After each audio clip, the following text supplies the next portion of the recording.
നല്ല നീളമുള്ള കോവയ്ക്കല്ലേ കിട്ടുന്നത്. ഇത് നോക്ക്, ഉണ്ട കോവയ്ക്ക. ഞാൻ ഇന്ന് സ്പെഷ്യലായിട്ട് തയ്യാറാക്കുന്നത് നമ്മുടെ കോവയ്ക്കയാണ്. ഇതിനുള്ള കോവയ്ക്ക എടുത്തിട്ടുണ്ട്. ഞാൻ അനുസരിച്ച് ഒരു 4-5 പച്ചമുളക് എടുത്തിട്ടുണ്ട്.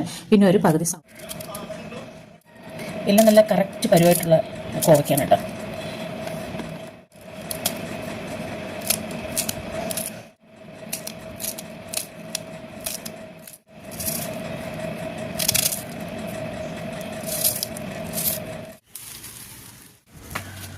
ഇതിന് ശേഷം നമുക്ക് ചേർക്കേണ്ടത് പച്ചമുളകാണ്.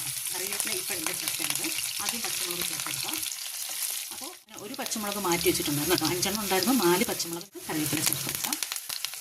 ഇനി വെച്ചിരിക്കുന്ന കോവയ്ക്കിന്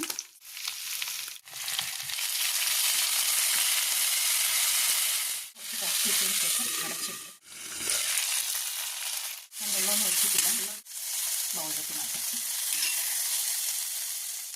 നല്ല ടേസ്റ്റാണ്. വെള്ളം ഒഴിക്കരുത് കേട്ടോ. പ്രത്യേകിച്ച് ശ്രദ്ധിക്കേണ്ടത്, ഇതിനകത്ത് വെള്ളം ഒഴിക്കേണ്ട ആവശ്യമേ ഇല്ല.